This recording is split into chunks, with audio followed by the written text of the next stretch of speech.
Welcome back, guys. Just wanted to touch up on a few things. We've had a crazy spring game field last couple of weeks. Texas, if you guys saw theirs looked pretty good with Arch Manning coming in and living up to the hype. A lot of people were doubting him, not hating on him, but just feeling like he's just a name.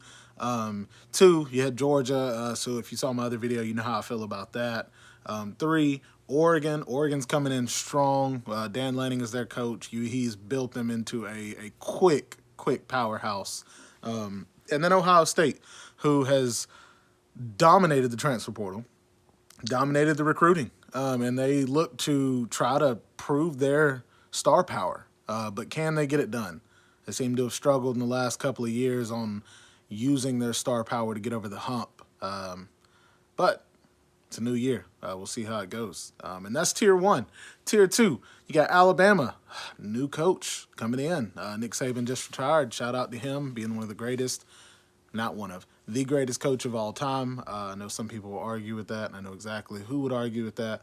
Not going to get into it. But you got Alabama looking to prove that they're still Alabama. You have a bunch of these fans, a bunch of the dip can in the back pocket fans that are ready to argue with you. And then you got Michigan.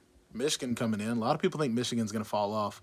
I don't think they'll fall off terribly, but I don't think they're going to be what they were last year or the year before. They still have a lot of value, a lot of important players, pieces, all of that.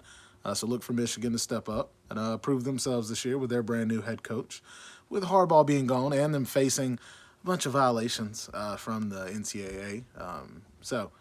Next, Notre Dame. Know absolutely nothing about Notre Dame except they got a few transfers in, and they're still not in a conference. But hearing a lot of buzz about them, so got to put them in that tier two. They have a decent schedule coming up, so really looking forward to see how they play, how that plays out. And then Ole Miss, who has been voted to have the top 2 or 3 NFL roster in college football. People are saying top to bottom that Ole Miss is just super talented, but they're in that pool right under Ohio State of not being able to get over the hump.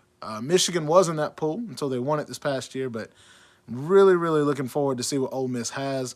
I know they have a dominant quarterback, dominant offensive line, dominant wide receiver room.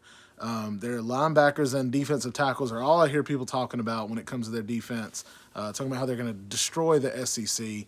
The one that was left out was Missouri. I think Missouri's going to be really good. They were really good last year, but they lost a few pieces, and I'm just wondering how they're going to deal with that. But with all that being said, ranking these 4, I'm going to go Georgia 1, Ohio State 2, Texas 3, Oregon 4. And then in that tier 2, going to have to put Alabama first, Ole Miss. Actually, Alabama first. Oh, yeah, we're going to go with Ole Miss, Notre Dame, and Michigan. Michigan barely squeezed in, but I think it's just they have a lot of winning culture, or a lot of that winning culture on their team, so they deserve to be in that. But we're going to find out. So college football, here we come.